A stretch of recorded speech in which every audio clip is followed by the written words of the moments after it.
Hey, welcome to GameLayer. Hey, David Colmer, I just wanted to let you know that all of your recordings are on my phone and I can send them to you. So the ones that you sent me while you were on an adventure with your daughter, they are safe and sound. Your feeling of joy, relaxation. One of the things that I've noticed about myself since I started playing chess is that I organize things differently. You feel more recharged after doing that thing, and I think you can consider as something that we play with. Welcome down to GameLayer. I play chess. I play Scrabble. I play fauteuil. I play everything. Hide and seek with my kids. I play the piano. Games. I smash it on the pitch. I play chess. I play all the Marios. I play Success Strategist. I play games of my own invention. Games of my own invention. Games of my own invention. Games of my own invention. Games of my own invention. Hey, welcome to GameLayer, where we explore the science of play and the quest of learning. I am your host, David Colmer. Theme music by Caleb Willits. Welcome down to GameLayer.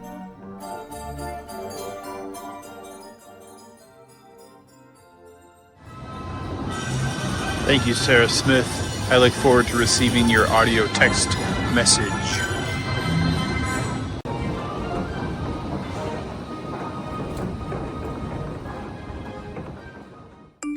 Hey, David Colmer. Good afternoon. It's 2:21 here in Kansas City, and I just thought I would send you a voice message because I don't really put my voice out there that much. So what day is it? It's Wednesday, right? It's Wednesday. So I wanted to share with you that I have received 3 referrals from the Kansas City VA for massage. And so I have 3 appointments this weekend with 3 brand new people, and that is a lot in one weekend for me. At least, since I stopped working at the spa where I was meeting sometimes just one new person a shift, but sometimes it was 2 or 3 or all 4 of them were new people to me. And that hasn't happened like this anyway in my office. So I've been kind of like reading the documents and preparing myself to meet 3 new people, which I don't know how doctors see so many people in a day. I don't understand how chiropractors see so many people, and how there are people who just have streams of people, coming in and out to see them. And I find it kind of overwhelming, honestly, just to even think about it. But anyway, it's going to be okay. I also wanted to let you know I play chess, and I hope that somehow you can use that, or maybe that's not what you heard in your head when you were imagining me saying that. I don't know. You're an artist, so you have a vision, but you don't just see the vision, you also hear it. Yeah. So anyway, it's now 2:24, which means I've been speaking to you for about close to 3 minutes. This has gotten awful ranty, but anyway. Also, we don't get a lot of these voice messages because, one, we have to talk out loud to our phones. I don't see a lot of people doing that, honestly, like over here. but I don't really see a lot of people, period. So, and also, like, when is it appropriate to play like a 3 or 4 minute voice message? Just, are you working right now? Are you in an office where you're surrounded by people and you've been listening to me ramble for close to 3.5 minutes now? And just everyone in the vicinity is also listening? I don't know. I guess it happens, right? Yeah, it happens. I don't know. It's kind of rare, but sometimes people talk on the bus on speakerphone. I haven't seen that in a while, but I have seen that. Anyway, have a great day. All right, Sarah. So I'm actually in the car driving to pick up my daughter. It is 2:48 p.m. I ducked out of work just a little early. As I explained, this is kind of making up for my son staying home all day sick. My daughter needed something extra, and this is something I could do for her that is relatively inexpensive, and it's not exactly time wasted at work. I can make up some hours later this evening. But the thought did occur to me that we could just record the podcast like this. I know you're not terribly enthralled about the idea of, being on a podcast, and the idea is somewhat terrifying to you, but maybe this process of recording instant message audio and sending it back and forth would be a better fit for you. And maybe that's a ridiculous idea. Maybe that doesn't make anything feel better for you. I don't know, I studied theater and I'm a corporate trainer. My shyness has just been burned at the stake, really. So I'm a broken person in that sense. I have no shame. So what say ye? All right, so I've gone and picked up my daughter early at school. We went to the gas station, got her a slushie, and we're driving out to Faust Park to ride the carousel, which is a historical landmark in St. Louis, Missouri, funny enough. And I want to ask, why do you like chess? Well, you said you play chess, but why do you love chess? And then also, what game mechanics do you think chess has that you like the most? I can send you a link of game mechanics if that helps. Hello, Sarah Smith. Every time I do one of these voice recording messages, it's always an accident. I sort of like butt dial it, and then I'm always like delighted that I accidentally did it again, and I always record one just out of the sheer joy that I sort of figured out how to do one.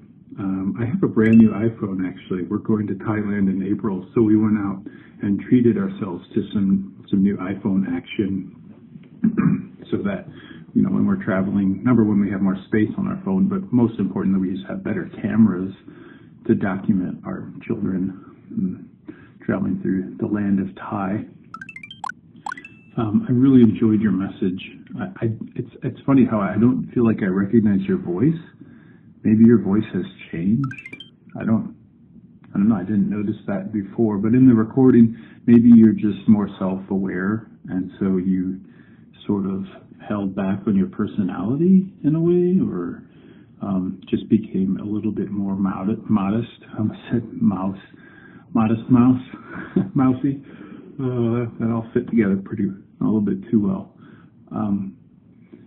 I think the recording that you made will work. You sort of tied "I play chess" real quickly into some other language, which is probably fine. I think from the recordings I've gotten so far, upon first listening, yours sounds the most natural, and I can definitely edit out the things right before and after it. So I really appreciate that.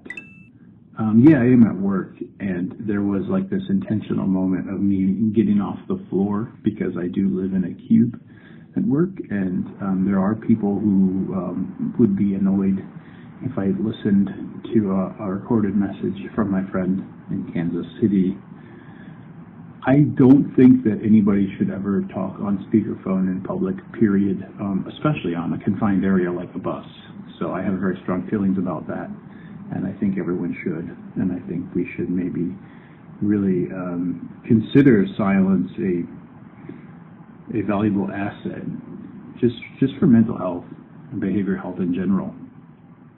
Really excited that you're getting some new patients. That sounds fantastic. I know there's probably some anxiety around meeting the new people, but hey, it's business, right? You're getting some dollars in the door, so that's superb.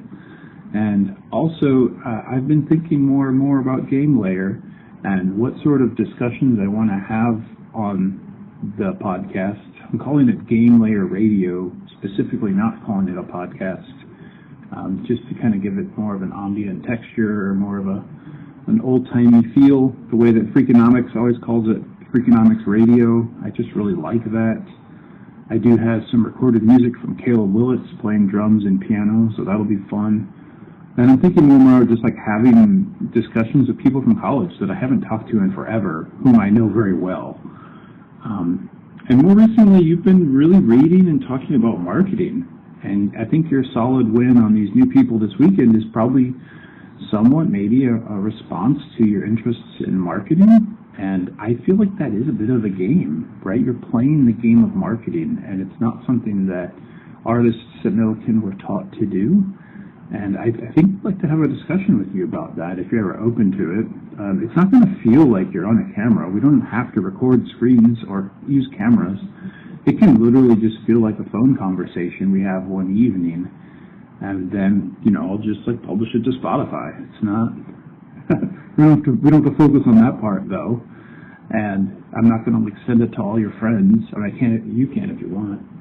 Anyway, I really value your spirit and your person and what I know about you and what I've learned about you more recently. I do value you as a sentient, knowledgeable person, and I value you as my friend, and I love you as a friend. And I think it would be great if you could share some of your new adventure and your new journey with marketing to the world. So that's where I'm at. My family's kind of sick today, actually. I'm worried about my son. He's especially ill. He's at home now. And then my daughter was very, very upset that he got to stay home with Mom while I went to work. Actually, just got on the time-sensitive alert right now. I need to go pick up Jasmine early from school because I promised her additional rides on the carousel at Faust Park. So we're going to look at that. I emphasized Faust because of Dr. Faustus, the first Satanist play character who makes a deal with the devil in the first version and ends up getting pulled into hell, and then in different iterations of the play, I think he makes a deal with the devil and gets away with it. That's Dr. Faustus. Anyway, going to Faust Park to ride on the horses, and hope to hear back from you soon, my friend. Take care. Much love and respect. Bye. Okay, so I was thinking I would wait until later and kind of think about your question a little bit more. But I started thinking about it. I'm walking around my living room right now. I worked from home today. I'm trying to keep this message kind of short and focused. So one of the things that I've noticed about myself since I started playing chess is that I organize things differently. In chess, there's there's a way that each piece moves, and you have to organize how your pieces land on the board to set things up. I don't know, set up defenses and things of that nature. I haven't really studied chess very much, but there's just something really neat about starting to be able to see a few steps ahead, and then trying to kind of coordinate the pieces in a way to do something that might or probably won't even happen in the future. But you have to respond to what the board is like in the moment, you know. So there's the being in the moment, but then also kind of planning aspect. And I don't know, like I had a friend that I played with from time to time, and he was a much better chess player than I was. And it always felt like a dance also. That was another, you know, this doesn't happen with everyone, but that's another thing about chess that I think it can be really beautiful. Just the way the pieces arrange on the board and kind of close in to each other and like swirl around. I don't know. Maybe that was just something that happened only with that person. But yeah, please send me a link about. Yes, please send me a link to what you said about game mechanics. Send me a link and I'll look at it. And what else? Oh, can you like open transcripts for these voice messages on your phone? Because I opened the transcript for your message and I was reading it and I found that very helpful for me. So I kind of like it. Have fun. Yes, you bring up a great point with the transcripts. I am going to be using some software through Adobe to put this all together. And my understanding is if I do it correctly, it will generate a transcript showing you and me speaking separately in a sort of play script sort of way. And the end result will ideally be a web page that has transcripts for the purposes of accessibility, as well as just having a more of a record of the text base. And yes, I agree. There's a lot of learning research around having both the audio and the text. You can look at both at the same time. You can review them separately, and all of that will definitely increase knowledge retention because now you've had a separate touch on the same topic. Yes, I can send you that link to the game mechanics, and we can look at that next. I have another question for you, but I'll hold off on that now. So we can look at the game mechanics, and you can sort of dissect that around your understanding of chess. All right, great. So to recap, it looks like I made several recordings earlier this week while I was taking my daughter to go ride on the carousel, and my phone inadvertently deleted those because 2 days had passed, and that's okay. It's not a huge loss. It was just kind of neat because I was out on a quest with my now 6-year-old, period. But looking at chess, I am curious now that you've been playing chess for a while, if you look at that list of game mechanics, what jumps out at you? What resonates with you around why you love to play chess? Hey, David Colmer, I just wanted to let you know that all of your recordings are on my phone and I can send them to you. So the ones that you sent me while you were on an adventure with your daughter, they are safe and sound. Hey, so I'm sitting here at my kitchen table and I'm looking at game mechanics and motivators, and I just started reading down the left-hand column, which is mechanic. I got to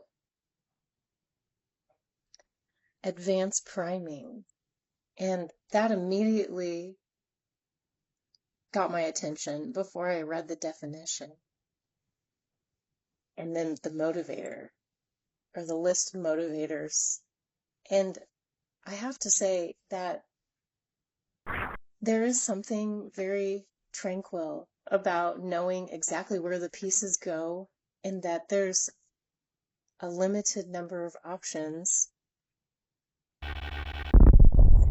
So that one kind of jumped out at me, and then I thought about sending you a message right away, and I stopped and I decided to look at the page some more, and I looked at action points, and I actually giggled when I read the definition because I don't care about points. Like, I don't even really know how many points each piece is worth, but in like the chess.com app, it keeps track of the points. But I don't care about the points. So then I look over at the motivators and I see expedience and low honor, interesting, power, which that's never been something that motivated me. And then adventure. And I have to say, like, I'm not super adventurous. You know, right next to adventure, it says low tranquility. And it's interesting, these two, they're right next to each other, and what a contrast they are. But there's something about the advanced priming, the acceptance, the idealism, the tranquility, that it just, I see that these are both, what I'm trying to say, I think, I see that these are both parts of the game, but that the points don't motivate me, but the priming, it does.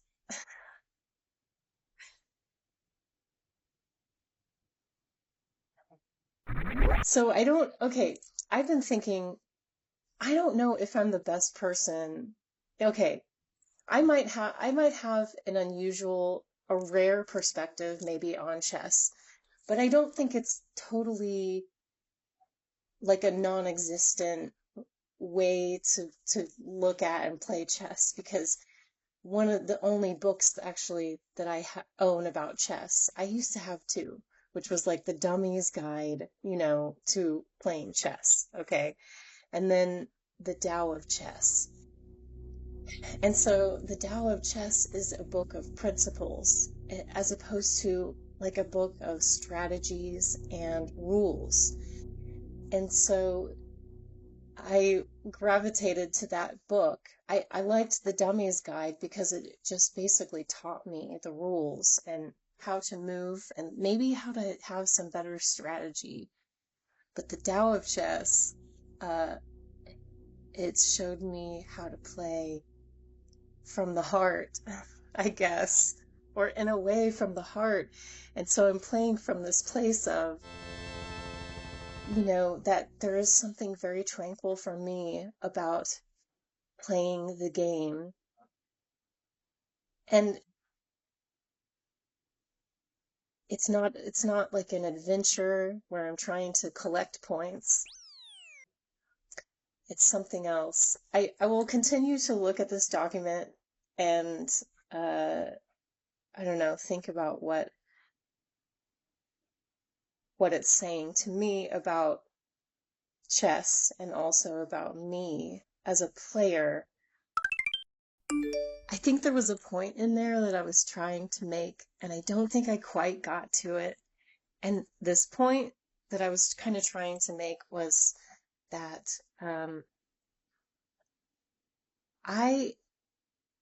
I wonder what kind of conversation you would have with someone who is very experienced at playing chess and also a higher ranking, and who's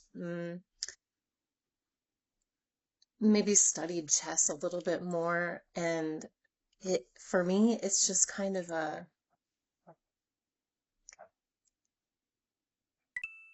like a little bit of a stimulation every day or every few days to just move a piece. Or maybe, you know, if Zachary is playing back with me, and he's usually much quicker with his moves. I'm the one that sometimes doesn't move for several days. So I think I got away from my point again. But I think I'm like trying to get there. Like, chess is a very extremely casual thing that I do. I'm not serious about it. I rarely ever sit down and play a whole game from start to finish in one sitting. I just can't. If it's a quick game, then I can do it, but if it goes right now, I'm just thinking and I'm looking into space. Okay. Um, Someone would say who is more of a strategic, um, action points motivated kind of player, or, you know, because it is, you're going for the king and you're basically playing war. And that's always what the game is. But it's also more than that to me. But I'm kind of wondering if that's just my personality and how I approach it. Anyway, I'm not like big into like the attack, but I do attack in chess. But it's not vengeance that's motivating my attack. I think there's something else. I'm gonna think about that too. Anyway, this is a bunch of rambling. I'm gonna turn off this thing now. Hey, Sarah Smith, thank you so much for your response. You've been sharing things in texts about how you're probably pausing more if we record this way, and I don't think that matters. There's a few things I want to share. First of all, I'm delighted that you have found some of those early recordings about me sharing what I was doing driving around town. That just felt so fun, free, recording those. And I was just going to build those out. If we ever agree to letting these recordings become a podcast, I was going to have an insert there about how there's some lost recordings because I bought a new iPhone and they were inadvertently deleted by my iPhone. So it's kind of the challenge of humans living in the modern world, working with and against technology. But I can talk about that now and include that idea and then say, hey, the iPhone deleted it, but it looks like Sarah Smith's Android phone, it's a non-iPhone, I know that much, did not delete those. So maybe I can get those from you at some point and insert those in chronological order. I wanted to kind of respond and just say, you know what, it's okay that you're not an expert at chess. In fact, I think that's even more interesting, right? Because an expert in chess would have a canned answer. They'd have memorized responses to questions. And so it might be a little bit less playful or childlike or even honest, I think, if I was asking or posing questions about the game to someone who's been playing a long time or maybe has won international championships or things like this. So I want to formally ask, can we use these recordings for a podcast someday? I know I've kind of hinted at that in text messages, but never really officially asked. I could stop this recording or just keep going. It'd probably be easier for editing if I just keep going. I want to let you know that I am sitting at my kitchen table as well, like you just were, just because I thought that was a clever idea. I brewed some nice hot coffee, so I'm just sitting here enjoying a cup of decaf in the afternoon.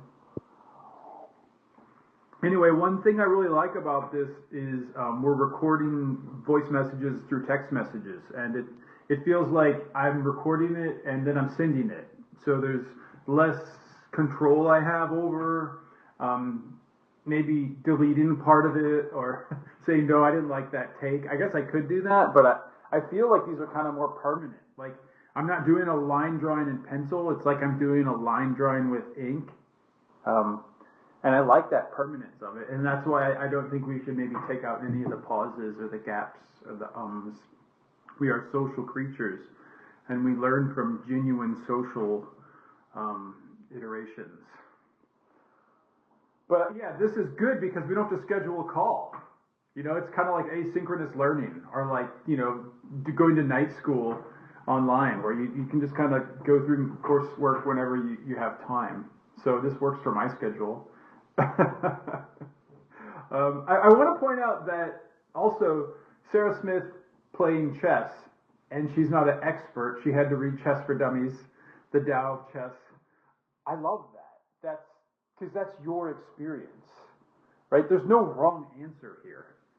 And I think especially with chess, which is this game that we've put up on a pedestal as like this elitist game where you have to be, you know, what's his name, Mr. Fisher, you're a little Fisher, this little world novice, like expert savant to say that you play chess. But that's not what play is about, is it? Play is about remembering how to interact with your environment in like a lighthearted manner. So, you know, the analogy came up to mind of wine. We say that about wine. It's some rotten grapes that fermented and turned into some liquid that makes us drunk and, you know, makes us incapable of handling machinery and driving cars. And we call it wine, and it's this amazing thing. And you have to be able to just smell it and know that that's a Bordeaux from a certain part of France, right? But it's still just rotten grapes. It's still just alcohol. You know, it's a toxin, it's poisonous. And we put it up on this pedestal like, oh, well, it's wine, though. You know, you can't just drink it out of the bottle. Or God forbid you drink it out of a plastic Solo cup. I think chess is kind of the same thing. We blow it out of proportion. Okay, so you did talk about metrics a little bit, and I really like that. And I want to point out that these metrics are for creating gamified learning experiences. So it's not that I feel like chess has to fall into some of these categories that I sent over to you from Sententia. I got certified through Sententia, and this is part of their program, is talking about what motivates you first, or what motivates a group of learners, and then what game mechanics can you apply to your design to ensure that they're going to be engaged in the content. I think tranquility kind of keeps coming across, right? You like chess for the meditative qualities of it, and that came across very clearly to me. As far as other mechanics, you can bring something up later. I don't see you as an aggressive person either. I'm also not an aggressive person. I'm not motivated by power, but I'm definitely motivated by exploring things. So I have maybe more of the adventure category than you do, but I'm definitely also motivated by the concept of tranquility. You alluded to something earlier. I think it was in a written text. I don't know that you recorded this, but it really caught my ear, or maybe it caught my eye. And I should remember. You said that chess has changed the way you organize things. Or chess, since you started playing chess, you interact with your environment or your life differently. So I'm very interested in that. How has chess changed you? Or how has chess changed your life? Talk to you soon. I guess I should say goodbye. Okay, I'm turning this thing off also. Okay, I just listened to your message. I am working from home today, okay? But also, I haven't been working at all. I've been giving this cat a ton of attention because he needs so much attention and love right now. But I realized that earlier when I was speaking to you and recording, my washer was running, or I think actually my dryer was running, and I was like, I bet that is making a sound in the background. So I realized I need to do a sound check before I send you a longer message, because I want to make sure that you know, it's a good recording and that it's clear. And remember to say goodbye at the end of the recording. All right, so hello, Sarah Smith. Again, you never openly stated that we will be able to use these for a podcast, and that's fine. You're alluding to the fact that you're going to agree to that because you're concerned about sound checks. I'm in my sound studio now, actually in my basement bedroom, which is an office and a sound studio. And You know, before the last recording, I actually actively turned off my air conditioner, well, my heater at this point. It's cold out. And I waited for the fan to turn off before I recorded.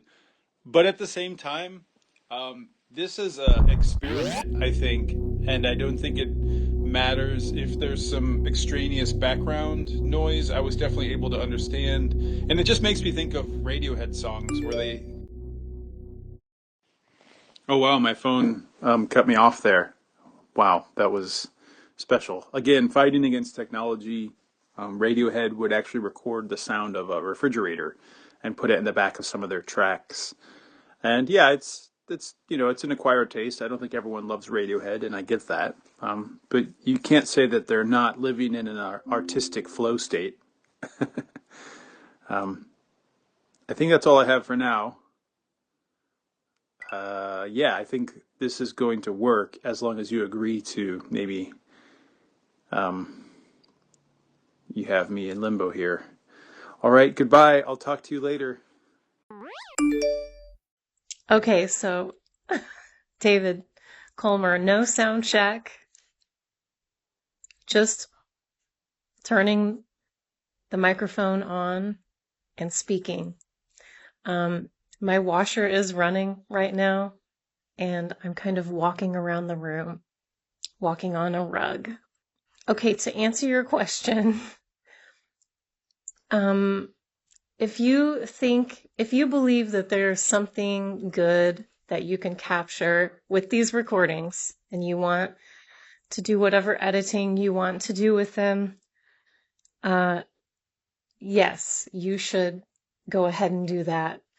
I am kind of tending to send these messages and then not listen to them again because I don't, one, want to listen to myself speak, and two, you kind of nailed it when you said when I'm writing, I have all these urges to edit and craft the words that I'm putting together, and it's a little bit trickier for me when I'm speaking out loud.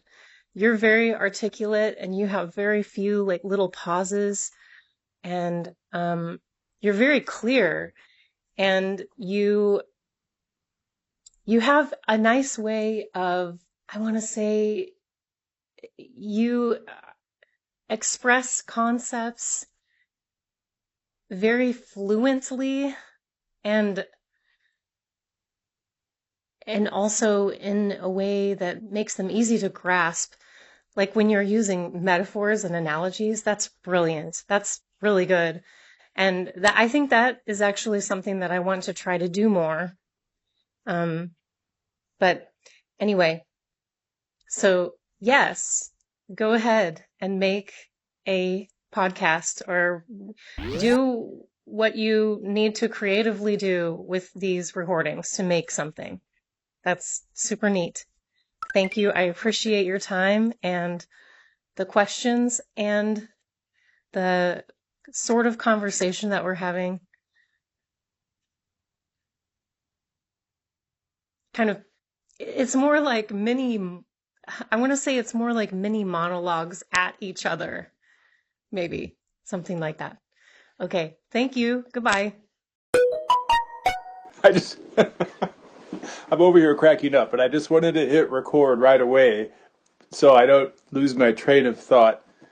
Yeah, I don't know how often this has been done, that people have a full conversation, just audio messages going back and forth. And that in itself is a game. And I think a while ago you sort of expressed, and this might not have been you, so I'm sorry if I'm putting words in your mouth, that recording a podcast would have been absolutely terrifying for you. So after you sent me the first recording and you kind of buffered the whole I play chess monologue around kind of a stream of consciousness on both sides, which I think we're both having, just dumping stream of consciousness into the phone, I realized that maybe that was more comfortable for you. And in that realization, I had a feeling similar to what I get when I'm trying to craft a learning experience for a specific learner. And maybe this obviously I'm pushing you out of your comfort zone here, and I really want to thank you for that and apologize for the discomfort that I'm causing you, most likely, in this. And I want to say that maybe this is a gamified version of creating a podcast that makes it more inclusive for someone with your motivations and your personality type. I think you've shared in the past that maybe you are more introverted than extroverted, and maybe groups of people or the concept of recording your voice is not something you're comfortable with. I can't say that I love going back and listening to my own recordings of my voice. I don't know if anyone really enjoys that. But also from what I've learned recently, I think there's a lot of misconceptions that we have around extroverts and introverts. So specifically, I just stumbled.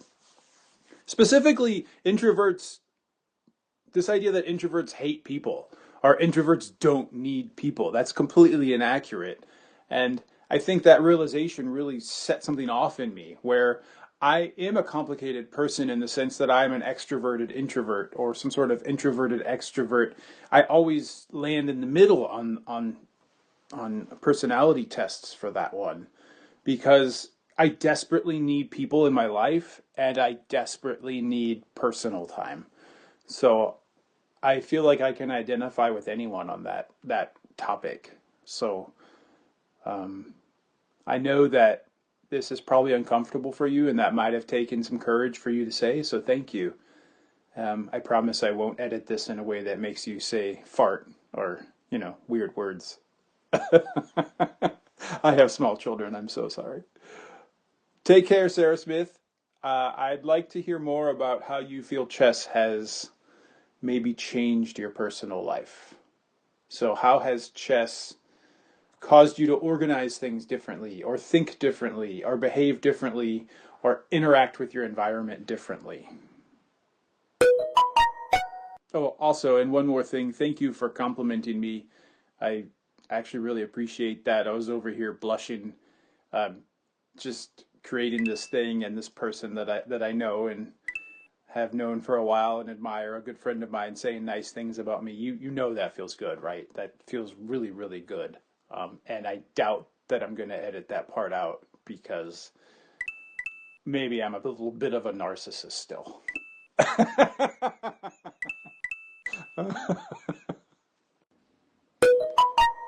Hey, Sarah Smith. I'm just sitting here in my office downstairs and I just recorded, actually. I recorded quite a bit of sound for the opener and the closer of the show. I had done an opener, I didn't really like it, so I redid that. And then I realized that the .com has already been purchased and they want $4,000 for it. So I was like, no way am I paying that for a free podcast. Anyway, I found another domain because I had a thought a couple days ago and I was sort of waiting for you to respond, but then you didn't. And it kind of fits into my thought, which is you mentioned in an earlier recording how you play chess sort of slow. Your fellow player, I forgot his name now, I'm sorry. I should know that. I'll say some other name and then it'll just be wrong. So I better just say your fiance plays fast. And I think it's interesting how we've started to create this podcast in sort of a gamified way where, you don't really love getting on camera and you don't really like having formal, maybe phone conversations. Maybe you do, I don't know.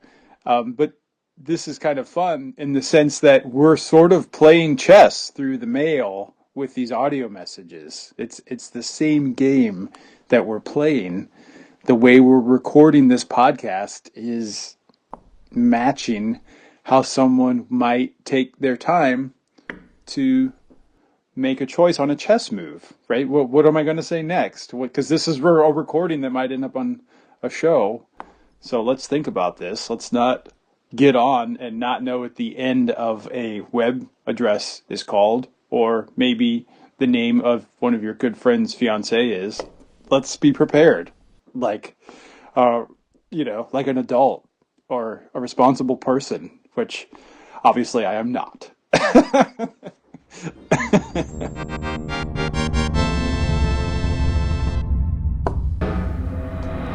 Hey, Welcome to GameLayer, where we explore the science of play and the quest of learning. I am your host, David Colmer. Theme music by Caleb Willits. Welcome down to GameLayer. I play chess. I play Scrabble. I play fauteuil. I play everything. Hide and seek with my kids. I play the piano. I play board games. I smash it on the pitch. I play chess. I play all the Marios. I play success strategist. I play games of my own invention. Games of my own invention. Games of my own invention. Games of my own invention. Games of my own invention. Games of my own invention.